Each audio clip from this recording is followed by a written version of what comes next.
Lundi 17 septembre 2018, messieurs, dames, bonsoir et bienvenue à ces 19h45 de la télévision Labari. Le ministre de l'enseignement secondaire et le gouverneur de la région de Niamey ont procédé ce matin au lancement de la reprise de l'année académique 2018-2019. Et c'est le lycée Mariama qui a été choisi pour ce lancement. Le reportage de Abdelazak Léo et Aboubakar Souley. C'est parti pour l'année scolaire 2018-2019 et c'est le ministre de l'enseignement secondaire qui a procédé au lancement en compagnie du gouverneur de la région de Niamey et autres parents d'élèves, mais aussi du directeur du collège et lycée Mariama, établissement choisi pour ce lancement. Dieu merci, on est venu pour le lancement de la rentrée scolaire du niveau lycée de nos établissements et nous avons choisi l'établissement collège Mariama pour ce lancement. Et alhamdulillah, vous avez vu, on a pu trouver les élèves, on a donné les fournitures qu'il faut pour la rentrée de cette année. La rentrée parfaite, c'est normalement la présence des élèves, la disposition des fournitures. Donc c'est ça qu'on a constaté aujourd'hui. Maintenant, l'année parfaite, on va évaluer ça à la fin d'année. Pour nous, c'est l'assiduité des élèves au niveau des établissements, l'assiduité aussi des professeurs au niveau des établissements et la réussite au niveau des examens. La cour prend vie. Vous savez qu'il n'y a rien de plus triste qu'une école sans élèves. Et là, c'est la joie qui est partagée, nous vis-à-vis des élèves et les élèves entre eux. Alors nous sommes vraiment contents de reprendre. Et la satisfaction, c'est de constater la grande affluence des élèves. J'ai fait un tour dans les classes, j'ai vu qu'elles sont bien pleines. Et en cela, donc, je peux vous confirmer que les cours, nous les commencerons demain matin. Je suis très fier parce que nous sommes venus au collège Mariama. Nous avons constaté que vraiment tous les élèves sont présents, les professeurs sont présents et les fournitures sont aussi présents. Et vraiment, ils vont démarrer les cours dès demain, Inch'Allah. Ils sont prêts à 100%. Les élèves ont une inquiétude qu'ils ne cachent pas. On espère qu'il y aura moins de grèves que l'année passée. Pour que, comme on fait la terminale, avec les grèves, ça va nous empêcher de bien étudier. Donc, on aimerait se préparer bien pour le bac. Reste plus qu'à souhaiter une bonne année scolaire à ces élèves qui ne demandent qu'à étudier au vu du contexte très mouvementé dans lequel se tient cette rentrée. De leur côté, le comité exécutif de l'Union des scolaires nigériens USN a animé ce matin un point de presse. Ceci est relatif à la rentrée scolaire 2018-2019 au niveau secondaire qui a eu lieu ce lundi 17 septembre 2018. Le résumé de ce point de presse avec Annafi Satouzakou sur les images de Chebou Guisso. Faire le point de la rentrée scolaire 2018-2019 au niveau secondaire, tel est l'objectif principal de ce point de presse animé par le premier secrétaire général adjoint de l'Union des scolaires nigériens. L'on n'a jamais assisté à une rentrée assez politisée, une rentrée ratée et qui souffre d'une préparation au préalable. Cette rentrée souffre de beaucoup de problèmes. Côté fourniture, chers camarades, absolument rien n'est disponible. Toutes les régions devront bénéficier d'une cargaison de kits scolaires avant la rentrée. Et je vous avoue qu'à l'intérieur du pays, ce n'est absolument qu'une rentrée imaginaire. Nous sommes à la rentrée du secondaire aujourd'hui pendant que nos classes et nos écoles sont occupées encore par les semis de nos parents. Chers camarades, la question des tables bancs, le petit perroquet du gouverneur de Niamey, qui estime être le plus grand, qui parle beaucoup, qu'il sorte nous dise quelle classe est opérationnelle pour la rentrée d'aujourd'hui, combien de tables sont opérationnelles après l'incinération et l'incendiation des tables que nous avons négociées l'année passée.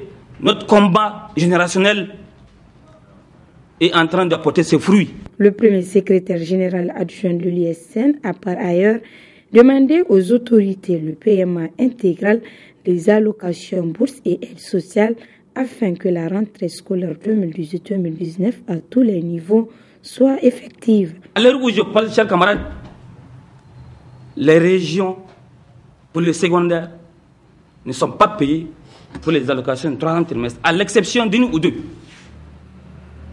Notamment Niamey, parce qu'on estime que la marmite de Niamey, quand elle va bouillir, ça peut inonder les palais. Et quand ça inondera les palais, l'hôpital à côté et l'enseignement secondaire est mis en cause pour ne pas suivre comme le sort de son ancien locataire. La question des bourses des universités, chers camarades, à l'extérieur du pays, nos camarades sont là, ils ont 9 mois d'arriérés.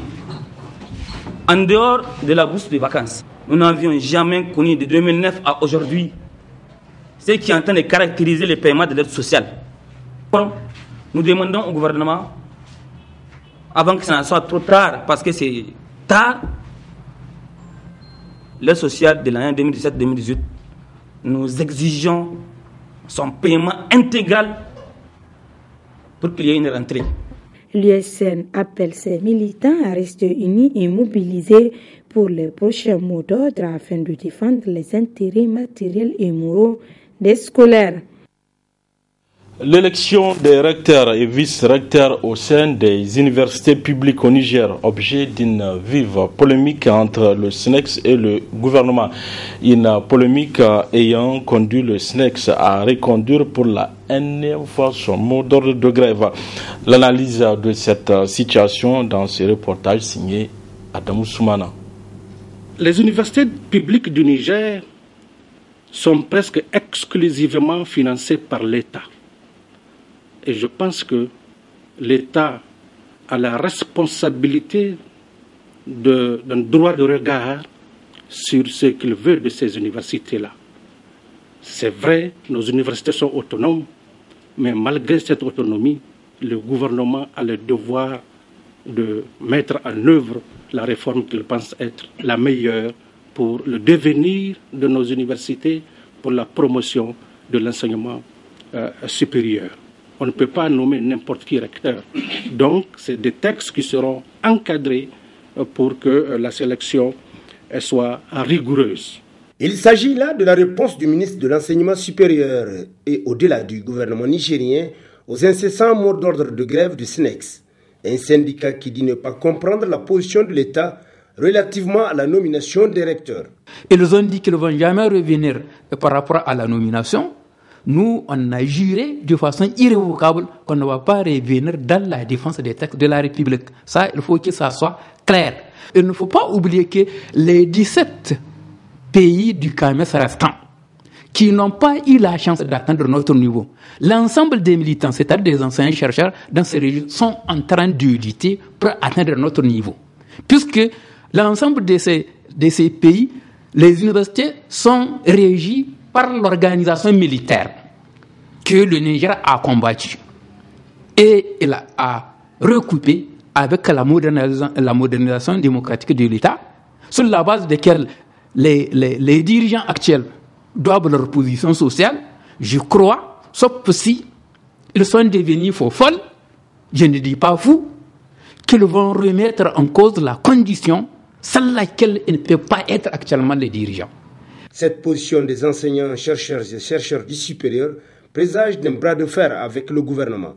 Et à cet effet, le SNEX n'entend pas rester les bras croisés. C'est cette organisation arbitraire de l'État qu'on a combattue dans les années 90 que le gouvernement actuel veut nous ramener. Nous ne sommes pas prêts à accepter cela. Et nous l'avons fait savoir aujourd'hui en reconduisant pour la 3e fois notre mouvement qui va s'étaler sur 6 journées. La rentrée académique 2018-2019 s'annonce ainsi sous des funestes auspices pour le fonctionnement des universités publiques, avec notamment la question d'élection ou nomination des recteurs, toute chose à laquelle les autorités compétentes doivent trouver des solutions idoines. Le ministre nigérian de la Défense a effectué une visite de travail au Niger. Il s'est agi pour M. Mohamed Dan Ali d'échanger avec son homologue du Niger sur les questions sécuritaires touchant les deux pays. des engagements ont été pris pour sécuriser la frontière nigériane. Le compte-rendu de cette rencontre avec Hassan Saleh Mustafa et Halidou Bourema. Mutualiser les efforts pour combattre l'insécurité transfrontalière entre le Niger et le Nigeria, notamment la lutte contre Boko Haram dans la région de Difa et les bandits qui trouvent refuge dans la région de Maradi. C'est l'objet de cette visite du ministre de la Défense du Nigeria sur invitation de son homologue du Niger. Je remercie la République sœur du Nigeria pour cette volonté commune qui est nôtre de combattre le banditisme et le terrorisme dans cette sous-région. Le Nigeria, c'est le moteur de cette lutte au niveau de l'Aktchad. C'est aussi le moteur dans la lutte contre le banditisme. C'est pourquoi nous les mobilisons chaque fois pour que nous conjuguons nos efforts en vue de combattre ce fléau-là qui assaillit nos États. Et depuis l'arrivée du président Buhari, le Nigeria a marqué cette volonté de nous aider à combattre le banditisme dans notre région. Et c'est ce que nous renforçons par cette visite. C'est ce que nous renforçons par cet accord que nous avons signé, par cette déclaration que nous avons signée. Excellence. Le phénomène du banditisme qui se développe à Niamey, à la faveur de la démocratie et des libertés qui sont autorisées, à la faveur du respect des droits de l'homme, se développe aussi dans la zone de Madaroufa à Maradi et dans certaines zones environnantes, mais c'est aussi ce qui se développe dans le lit du lac Tchad, ainsi d'ailleurs qu'à notre frontière avec le Mali, où des citoyens prennent d'autres citoyens pour demander des rançons. Nous devons tous nous mettre ensemble pour combattre ce fléau, parce qu'il s'agit d'un nouveau type de banditisme auquel nos pays doivent faire face en développant des stratégies adéquates. Les deux pays ont pris un certain nombre d'engagements à travers un document que les deux ministres ont paraphé. La réunion recommande. The meeting recommends. A. Le renforcement de la stratégie globale commune pour l'éradication de Boko Haram, notamment la création d'un cadre de réflexion entre les états-majors nationaux et le QG de la force multinationale mixte. L'occupation des localités clés du terrain après reconquête lors des opérations de la force multinationale mixte. L'urgence de commencer la stabilisation parallèlement aux opérations. La conduite des opérations conjointes le long de la frontière avec les États de Sokoto, Zamfara, la mise en place d'un mécanisme commun de surveillance de la frontière, la tenue de rencontres périodiques pour l'évaluation et le retour d'expérience. Le ministre Mansour Mohamed Ali se rendra au Cameroun et au Tchad pour parler aussi de la lutte contre Boko Haram dans le bassin du lac Tchad. Présentation des personnes interpellées au marché de Katako pour vente et consommation de drogue. Ce matin, à l'Office central de répression du trafic illicite des stupéfiants. Ces personnes ont été interpellées suite à une vaste opération coup de poing au marché Katako et à l'autogare de Kolo. Le résumé avec Ariata Salah et Halidou Bourema. Le marché de Katako, très réputé, abrite en marge de ses activités commerciales licites des délinquants de tous ordres qui sèment la panique et la terreur dans la ville de Niamey. Pour faire face à cette situation d'insécurité entretenue par ces jeunes délinquants, une vaste opération coup de poing menée par l'Office central de répression du trafic illicite des stupéfiants avec l'appui des autres forces de défense et de sécurité a permis d'interpeller 108 personnes, dont 83 pour vente et consommation de drogue, et de saisir une importante quantité de drogue, un taxi et 11 motos. C'est cette moisson que l'Office central de répression du trafic illicite des stupéfiants a présenté ce matin à la presse. L'objectif visé à travers cette opération est de faire face à cette situation d'insécurité entretenue par ces jeunes délinquants qui ont fait des Katako leur sanctuaire. Cette opération qui vient s'ajouter à 20 d'autres déjà effectuées par l'actrice dans les mêmes marchés a permis d'interpeller plusieurs personnes et de saisir plusieurs motos et d'importantes quantités de drogue. Ainsi, 108 personnes ont été interpellées, dont 83 pour vente et consommation de drogue. 30,723 kg de cannabis, 3415 comprimés de tramadol, 2315 comprimés de diazépam, 33 comprimés d'Exol et 9 comprimés de Rohypnol. On note également la saisie d'un taxi et de 11 motos. Pour faire face à cette situation et pour davantage assainir et sécuriser ces marchés, poumon important de l'économie du pays et qui par ailleurs ravitaille les autres régions du Niger en drogue, une présence permanente des forces de sécurité est dorénavant devenue une priorité. Par ces interpellations et ces différentes saisies de drogue et des engins, la ville de Niamey en général et le marché de Katako en particulier sera assaini de jeunes délinquants. Rendons-nous à présent au marché d'Olé où sont recasés les commerçants du marché Diamagué depuis quelques mois. Aux alentours de ces marchés, on constate une véritable installation anarchique des revendeurs, nous rapporte Nafissa Touzakou et Chebou Gisso.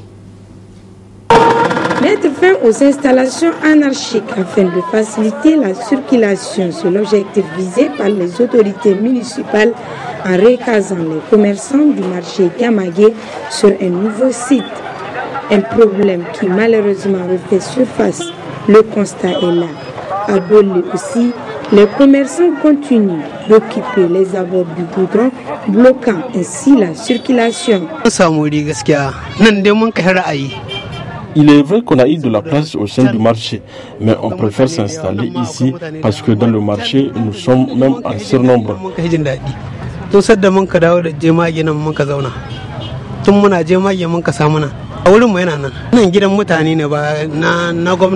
Voilà pourquoi nous sommes ici depuis le déguerpissement. Mais il faut noter que cette place est une place privée.